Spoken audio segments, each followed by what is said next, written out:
Hello everyone. तो ये जो नॉलेज कैप्सूल है that is on global outsourcing, उसका ये दूसरा वीडियो है and the topic is the global outsourcing story. बाकी वीडियोस आप प्लेलिस्ट में चेक कर सकते हैं and this is presented by me, that is Imran Shaikh. तो पूरी जो आउटसोर्सिंग की स्टोरी थी ग्लोबली, उसे हम एक फ्लो चार्ट के ज़रिए समझने की कोशिश करते हैं।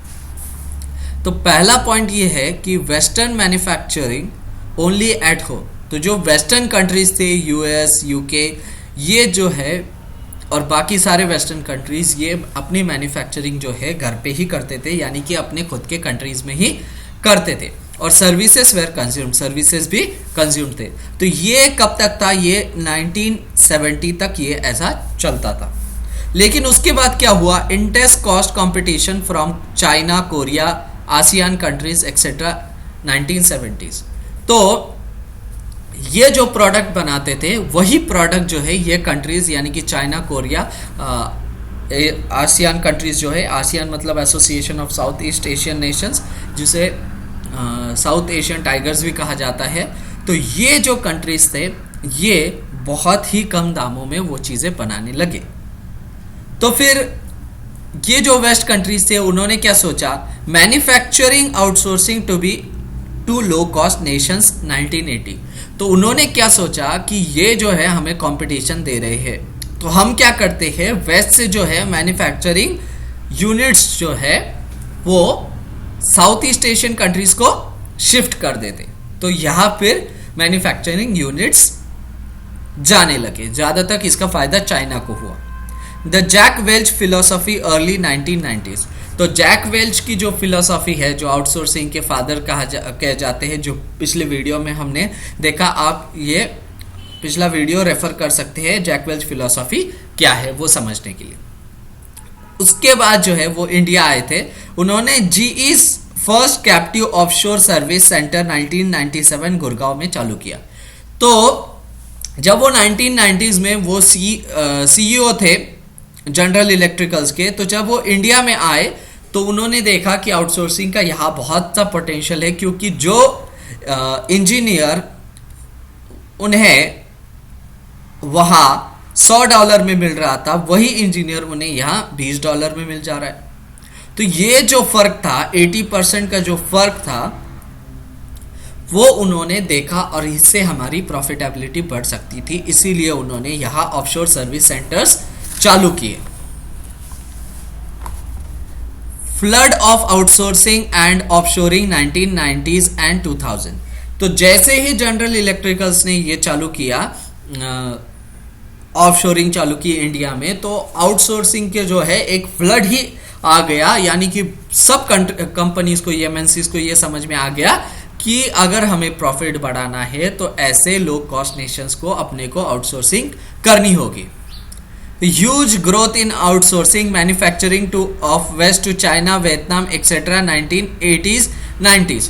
तो मैन्युफैक्चरिंग का जो पूरा चंक था, जो एमएनसीज थे, वो सब जो है चाइना और वियतनाम जैसे कंट्रीज में जाने लगे। ये 1980s 1990s की बात थी। जब उसके बाद जो है gradual rise in salaries in low cost Nations 1990s 2000s।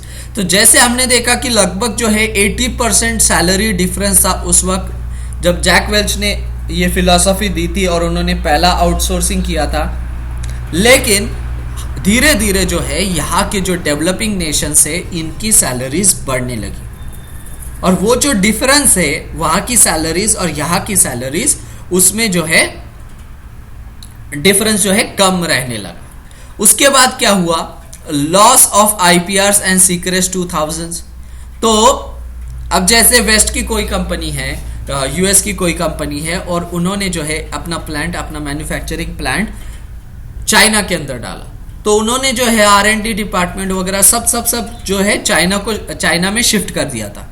तो वहाँ जो उनका जो ये होता था, पेटेंट प्रोडक्ट्स थे, वो जो है उनके आईपीआर्स लूज होने लगे। इंटेलेक्चुअल प्रॉपर्टी राइट्स जो होते हैं, वो पेटेंट्स जो होते हैं, वो चाइनीज हैकर्स या फिर चाइनीज कंपनीज उसे चुराने लगे और सामने की ही गली में वो उसका ही डुप्लीकेट प्रोडक्शन चालू हो जाता था कुछ ही महीनों में।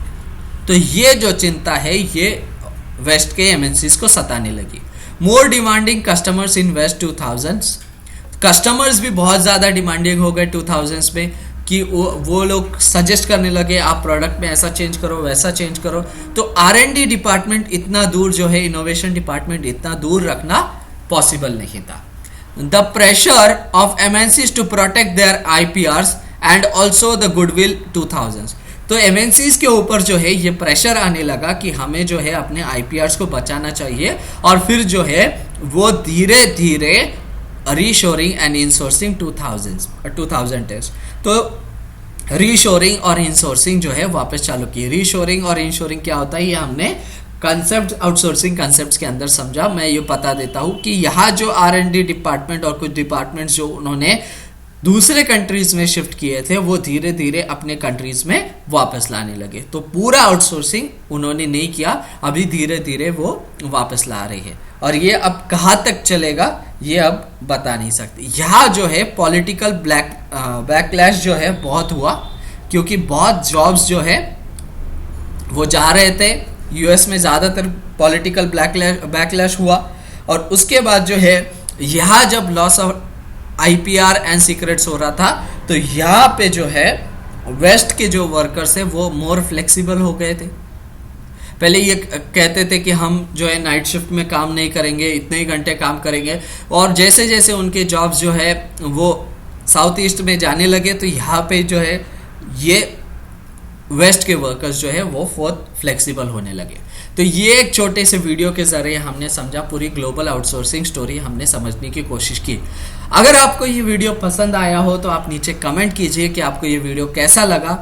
अगर आप कुछ क्वेश्चन है आपके इसमें, आप कुछ सजेस्ट करना चाहते हैं तो वो भी आप नीचे कमेंट कर सकते हैं। आपको करना क्या है, आपको हमारे चैनल को सब्सक्राइब करना है। हमारे चैनल का नाम है सिंपल कॉन्सेप्ट्स। तो हमने यहाँ पे जो है 1100 से भी ज़्यादा वीडियोस, एजुकेशनल वीडियोस यहाँ पे अपलोड किए हैं, जो आपको बहुत सारे कॉम्पिटिटिव एग्जाम्स के टॉपिक्स जो है आपके कवर करेगा। तो ये चैनल आपको काफ़ी यूजफुल रहेगा, तो आपको ये चैनल सब्सक्राइब करना है। तो इसे लाइक करें, शेयर करें, कमेंट करें और सब्सक्राइब करें। Thank you for watching, have a nice day.